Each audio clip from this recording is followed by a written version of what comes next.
시청자를 가스라이팅하지 않는 김용민 TV 김용민 브리핑 시작하겠습니다.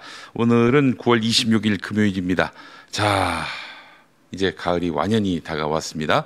오늘은 평년보다 기온이 높겠지만은 일교차가 크다고 합니다.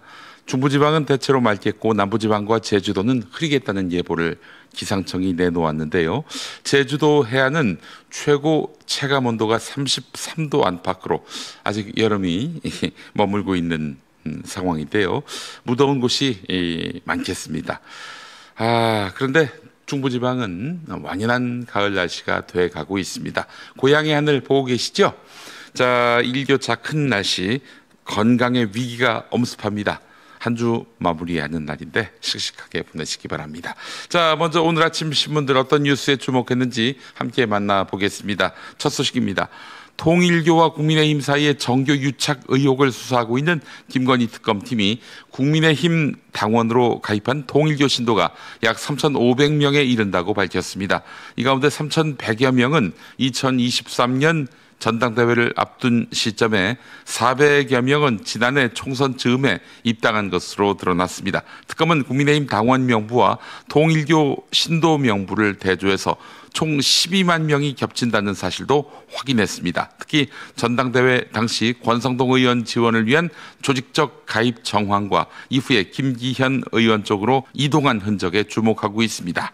만약 신도들이 교단의 강제 지시에 따라 집단 입당했다면 정당법 위반이 적용될 수 있습니다.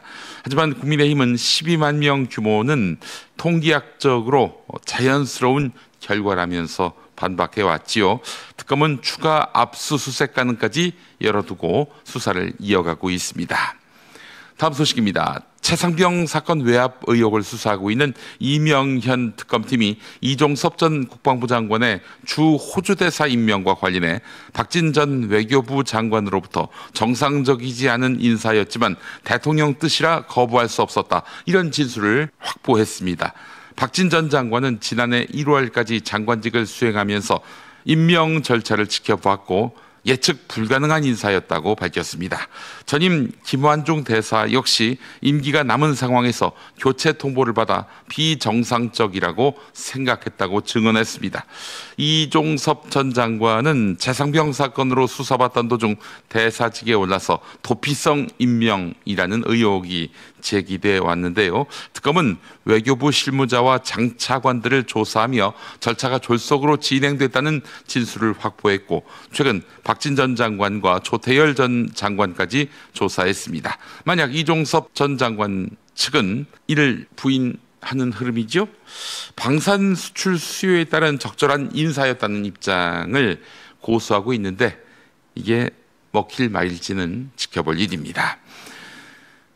자, 다음 소식도 살펴보도록 하겠습니다. 김건희 특검에 파견된 검사 40명 가운데 절반가량이 원소속 검찰청으로 복귀를 희망하는 것으로 전해졌습니다. 최근 특검법 개정으로 수사 인력이 최대 170명까지 확대됐지만 실제 특검 내부에서는 복귀 의사를 밝힌 검사들이 늘고 있는 상황입니다. 특히 김건희 특검뿐 아니라 내란, 최혜병 특검에서도 복귀 희망 사례가 적잖게 보고되고 있습니다. 수사 주력인 파견 검사들이 줄줄이 빠질 경우 김건희 의혹 수사와 공소 유지에 차질이 불가피하다는 우려가 큽니다.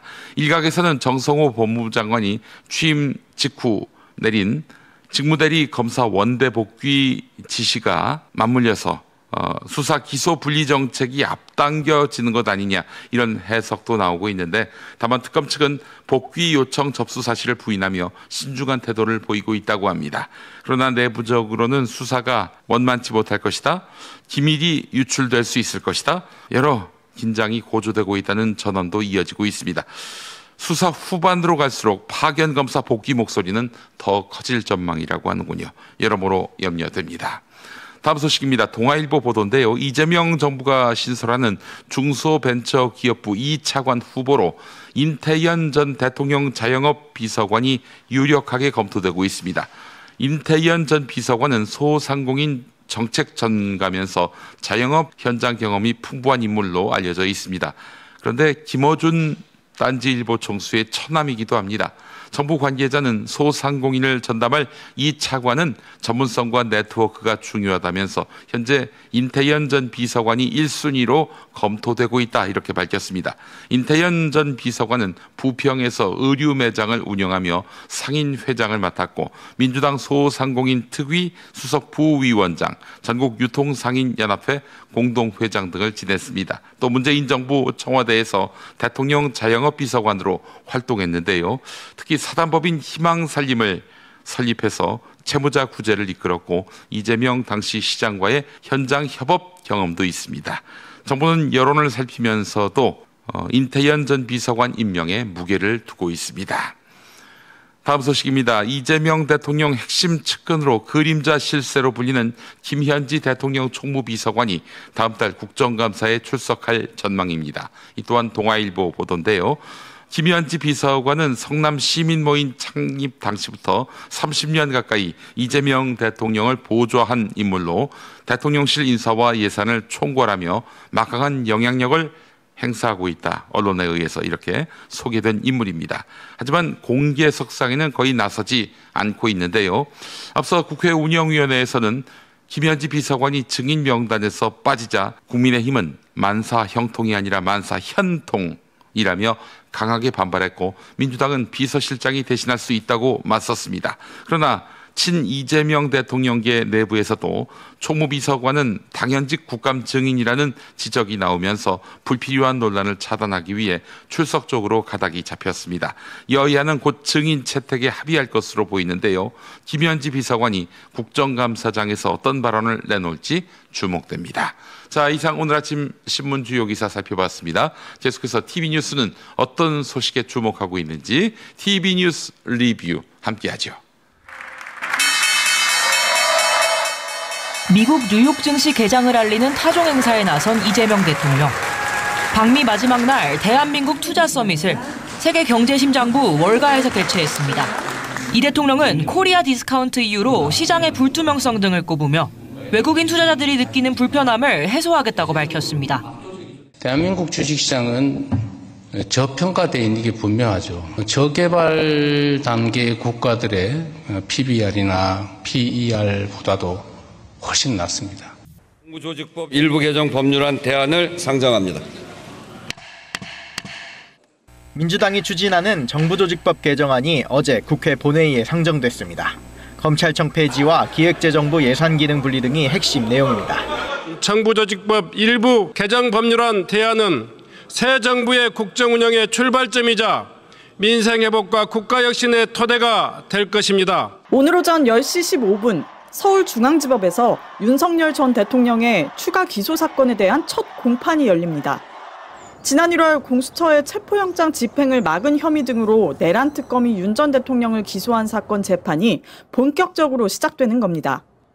기존 내란 재판 출석을 11차례나 거부해온 윤 전 대통령은 오늘 공판에는 출석하겠다는 의사를 밝혔습니다. 재판은 모두 공개될 예정입니다.